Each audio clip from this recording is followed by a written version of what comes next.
Bonjour tout le monde, bienvenue à vous sur ma chaîne. Donc aujourd'hui j'avais envie de vous présenter mon deuxième jeu qui sera le jeu de Agricola. Donc ce jeu se joue entre 1 à 5 joueurs à partir de 12 ans, mais il existe aussi une version familiale pour les enfants. Donc c'est parti, on se retrouve juste après le générique.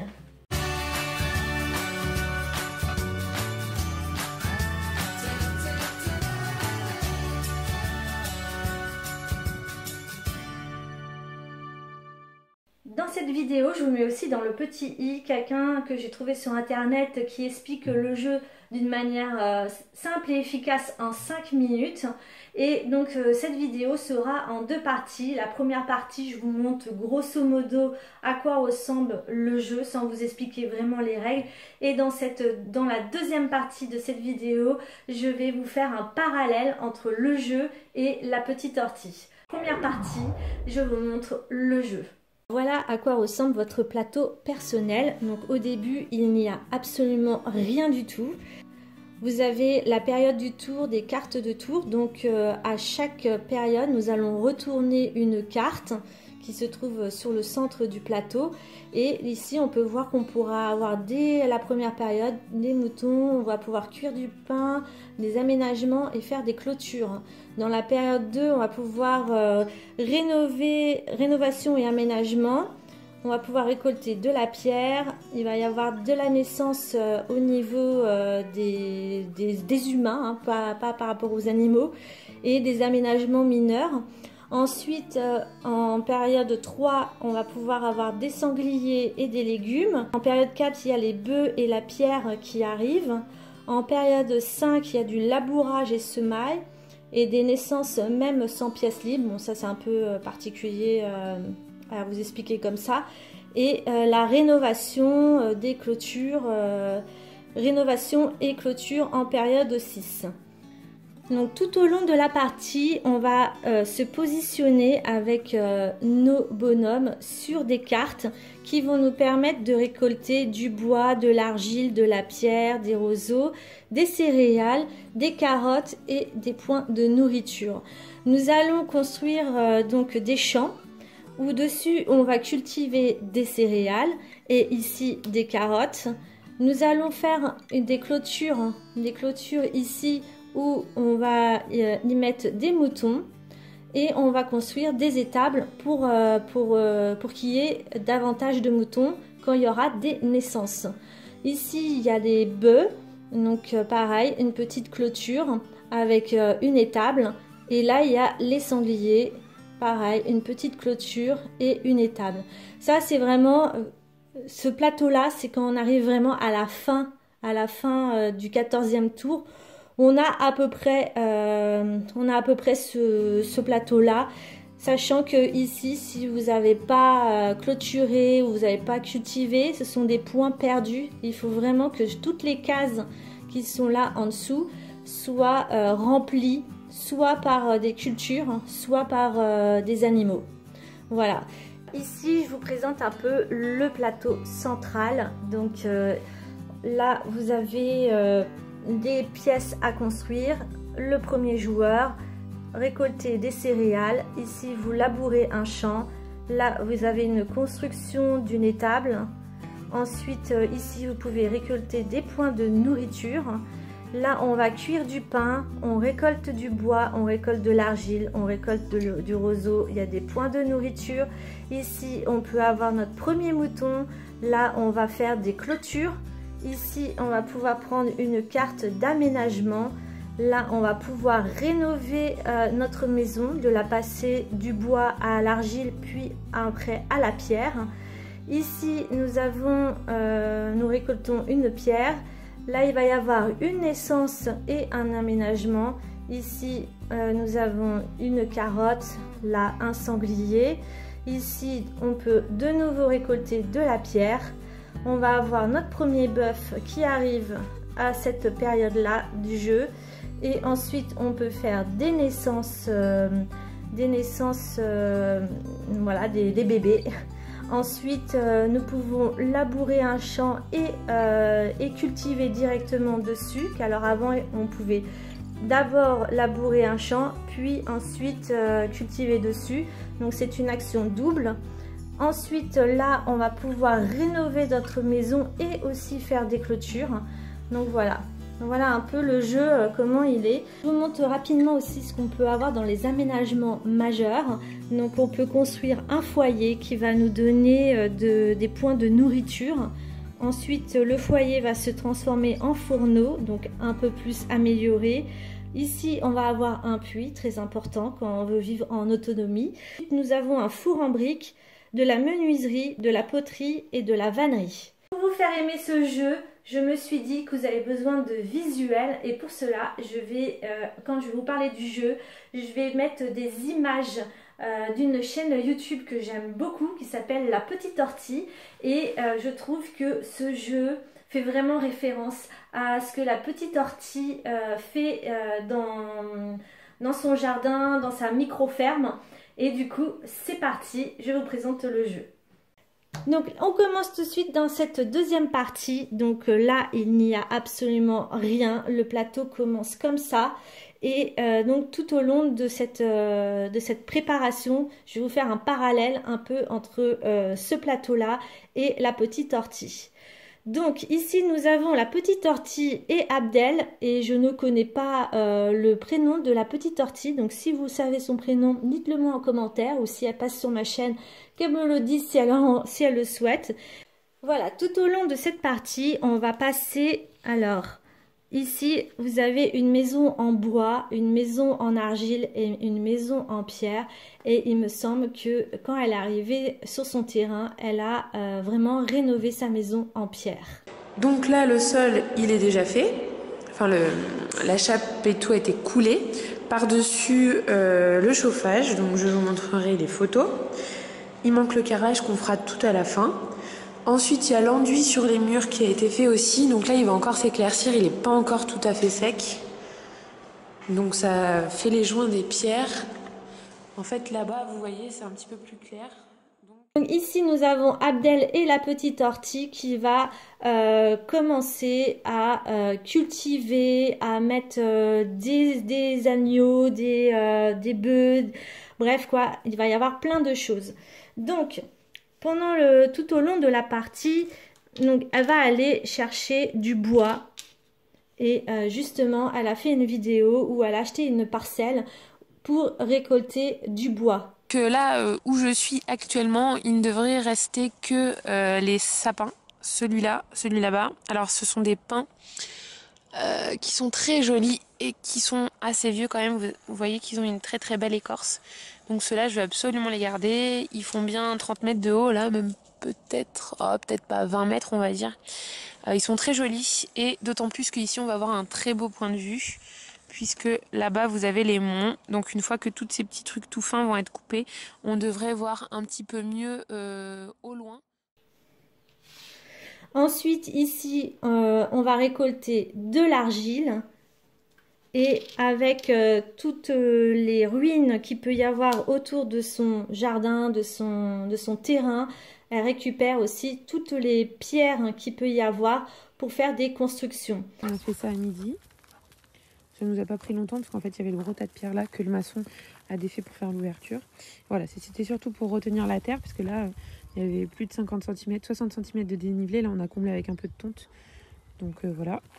Ici, il va y avoir des roseaux, les roseaux pour tout ce qui est la vannerie, pour faire, voilà, cultiver des roseaux pour pouvoir tresser des paniers, faire plein de choses. Retrouvions cette vraie valeur des choses, si nous retrouvions cette caractéristique profonde de l'homme qui est de fabriquer de ses mains des choses uniques, non répétitives, qui nous font faire 1001 gestes différents, qui nous font travailler le cerveau, les mains, les jambes, qui nous rendent heureux de faire naître quelque chose, qui nous donne de la satisfaction et du bonheur.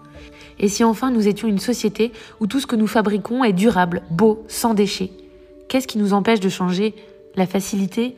Alors toi qui écoutes cette vidéo, est-ce que tu penses qu'il ne serait pas temps de faire quelque chose d'autre que ce que le capitalisme a prévu pour nous?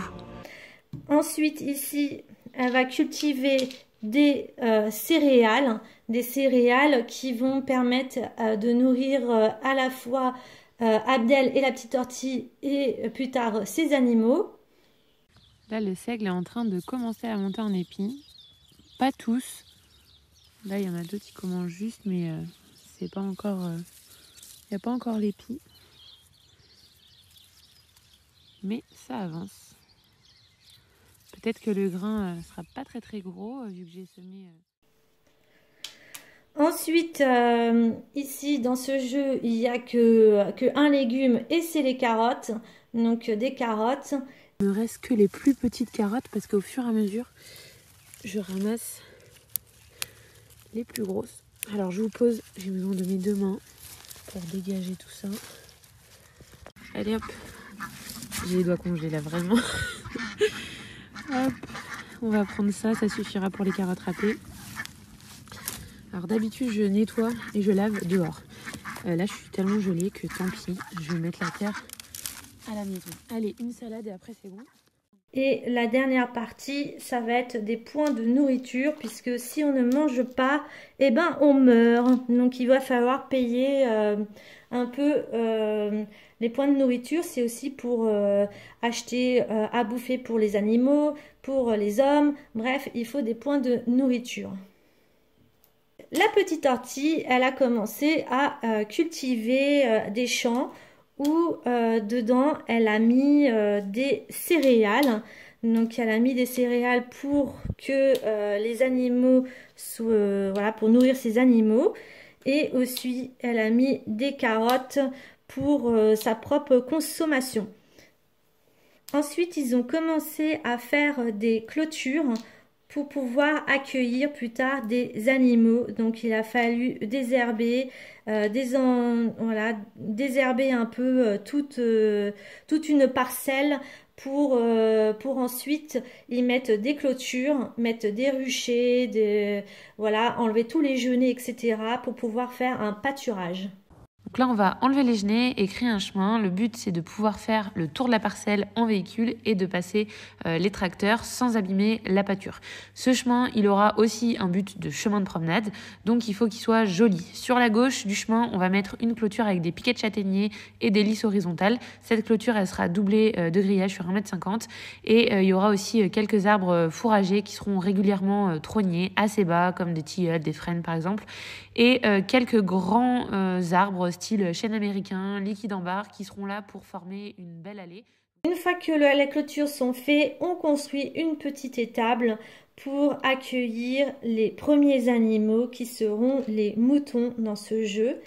Et justement, grâce à cette étable, on va pouvoir accueillir des naissances. Donc, je vous laisse avec les images. On a accueilli ces 2 petits moutons. Donc, à gauche, vous avez une brebis et à droite, c'est un jeune bélier. Ils n'ont pas de lien de parenté, hein, c'est pas son petit. Et c'est la race Rava, donc c'est une race ancienne.